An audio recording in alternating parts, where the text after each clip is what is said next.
দেখো my dear students, interview এই যে প্রক্রিয়া যখন চলছে, সেখানে তুমি যদি কলেজ সার্ভিস কমিশন হোক বা যে কোনো ধরনের অ্যাকাডেমিক পারফরমেন্স বেসড ইন্টারভিউ হোক না কেন, সেখানে তুমি যদি পজিটিভ না থাকো তাহলে কিন্তু তুমি সিলেকশন পাওয়ার সম্ভাবনাটা কিন্তু অনেকটাই কমে যায়। তাহলে ইন্টারভিউতে কীভাবে পজিটিভ থাকবে? প্রথম কথা হচ্ছে, এখন থেকে নাম্বার 1, তুমি নোটস করে নাও, ডায়েরিতে লেখো বা খাতায় লিখে রাখো, আমার সাবজেক্টে যা প্রশ্ন আসবে আমাকে হারাতে কেউ পারবে না, এমনভাবে প্রিপারেশান নাও। তাহলে নাম্বার 1 কি? আমার সাবজেক্ট থেকে যা প্রশ্ন আসুক আমাকে কিন্তু কেউ হারাতে পারবে না। তাহলে এই রকম মাইন্ডসেট নিয়ে তুমি কিন্তু পড়াশোনা স্টার্ট করে দাও। প্রত্যেকটা টপিক কীভাবে পড়বে? প্রথমে ডেসক্রিপটিভ পড়বে। ডেসক্রিপটিভ না পড়লে অবজেক্টিভ পড়ে মনে থাকবে না। তাহলে প্রথমে ডেসক্রিপটিভ পড়বে, অবজেক্টিভ পড়বে। ডেসক্রিপটিভ পড়ে অবজেক্টিভ যখন সলভ করছো, কোশ্চেন পড়ে নিজের অ্যান্সার বলার চেষ্টা করবে। যদি না পারো তখন অপশান দেখবে। এটা হচ্ছে নাম্বার 1 মেথড। কারণ তোমাকে যে টাইপের কোশ্চেন ধরুক না কেন, যে টপিক রিলেটেড, তোমাকে যদি ধরো এমনও হতে পারে তোমাকে টপিক চুজ করতে দিল না ডেমো দিতে গিয়ে, এবং তোমার এই টপিক চুজ করতে না দেওয়ার ফলে তুমি কিন্তু হকচকিয়ে গেলে বা বলতে পারলে না।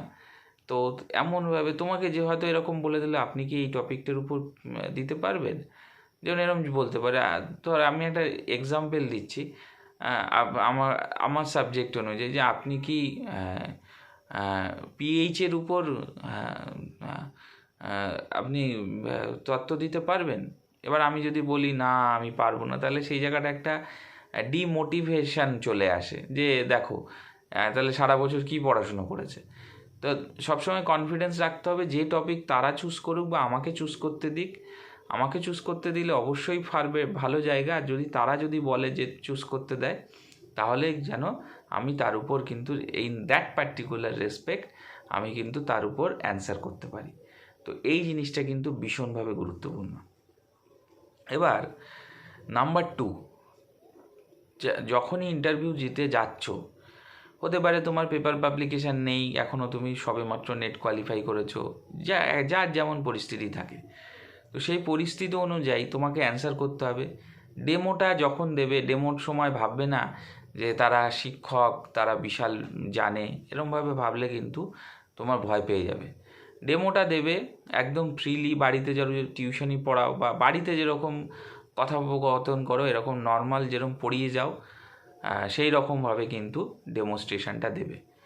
যে যেরকম প্রশ্ন করবে তার উত্তর দেবে, এমনভাবে প্রশ্ন তারা প্রশ্ন করবে। ডেমনস্ট্রেশন যখন তুমি দিচ্ছ তখন তোমাকে কিন্তু প্রশ্ন করা হবে, এবং প্রশ্নের উত্তর কিন্তু তোমাকে সাথে সাথে দিতে হবে। আবার তুমি পড়াচ্ছ, আবার একটা হয়তো কোনো টিচার, প্রফেসর তোমাকে কোশ্চেন ধরলো, তো সেই কোশ্চেনের কিন্তু তখনই তার অ্যান্সার সঠিকভাবে দিতে হবে। এবার তারপরে তোমাকে কিছু রিলেটেড সাবজেক্ট ওরিয়েন্টেড কোশ্চেন ধরলো, সেই কোশ্চেনগুলো উত্তর দেবে। ওভারঅল যে কথাটা বলার, আমাকে যে কোশ্চেন ধরুক না কেন সাবজেক্ট থেকে, যা কিছু ধরুক না কেন, আমি প্রত্যেকটা কোশ্চেনের অ্যান্সার দিতে পারবো, যাতে তাদেরকে আমি কোনোভাবে নিরাশ হতে দেব না আমার থেকে। কারণ আমি আমার সাবজেক্টে সেরা। আমার সাবজেক্টে কেউ যদি আমাকে একটা প্রশ্ন করে, আমি যদি তার অ্যান্সার না নিতে পারি, এটা আমার লজ্জা। তো সেই রকমভাবে কিন্তু তোমার প্রিপারেশানটা নিতে হবে। এটা হচ্ছে মেন বিষয়। এবার বলে থাকি, সেটা হচ্ছে নাম্বার 2 যে বিষয়টি, সেটা হচ্ছে তোমাকে যা প্রশ্ন ধরবে প্রশ্নটা ভালো করে শুনবে, যে তোমাকে কি কোশ্চেন ধরেছে। বিভিন্ন টাইপের কোশ্চেন ধরতে পারে। মেন যে বেসিক যে ব্যাপারটা, সেটা হচ্ছে তোমার সাবজেক্ট ওরিয়েন্টেডই কোশ্চেন ধরবে, এমন না যে তোমার সাবজেক্টের বাইরে ধরবে। ভালো করে শুনবে যে তারা অ্যাকচুয়ালি কী জানতে চাইছে। এইবার যখনই তোমার কোশ্চেন, ধরো আমি তোমার কোশ্চেন ধরলাম, সেই কোশ্চেনটা তুমি যখনই হকচকিয়ে গেলে হবে না। মানে কীরকম বলো তো, তুমি কোশ্চেনটা তোমাকে জিজ্ঞাসা করলো, তুমি তার অ্যান্সার না, পুরোটা না শুনে তুমি অ্যান্সার দিতে গেলে, সেরকম করবে না। কীরকমভাবে করবে, তোমার যে চেষ্টাটা থাকবে সেটা ভালো করে বুঝে তার স্পেসিফিক অ্যান্সার দেওয়া। মানে যা জিজ্ঞাসা করেছে শুধু সেই টু দ্য পয়েন্ট অ্যান্সার করা, এক্সট্রা কথা বলার কোনো দরকার নেই। তারপরে ধরো তোমাকে আরেকটা কোশ্চেন করলো, মানে আমার বক্তব্য যেটা হচ্ছে, যেটা বিশেষভাবে গুরুত্বপূর্ণ সেটা হচ্ছে টু দ্য পয়েন্ট অ্যান্সার করবে, এক্সট্রা ভাট গ্যাজানোর কোনো দরকার নেই। বোঝাতে পারলাম? কারণ টু দ্য পয়েন্ট অ্যান্সার করার যে সুবিধা হচ্ছে, তুমি এক্সট্রা যখনই যত প্রশ্ন সম্মুখীন হবে তখন তুমি কিন্তু তার অ্যান্সার না করতে পারলে নিজে প্রবলেম পড়বে। কারণ যত তুমি এক্সট্রা বেশি কথা বলতে যাবে সেই রিলেটেড একটা কোশ্চেন তোমাকে করলো, সেটা তুমি পারলে না। আর যে সমস্ত টার্ম, কিছু টার্মিনোলজি থাকে প্রত্যেকটা বিষয়ের, তুমি হয়তো ভালো জানো না, সেই সমস্ত টার্ম কিন্তু ইউজ করতে যাবে না।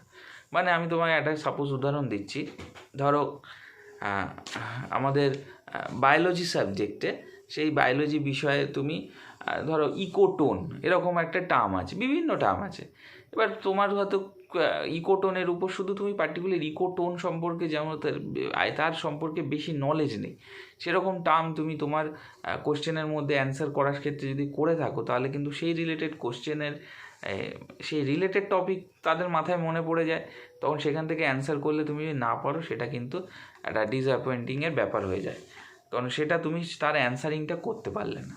তো সেই রকম যেন না হয়।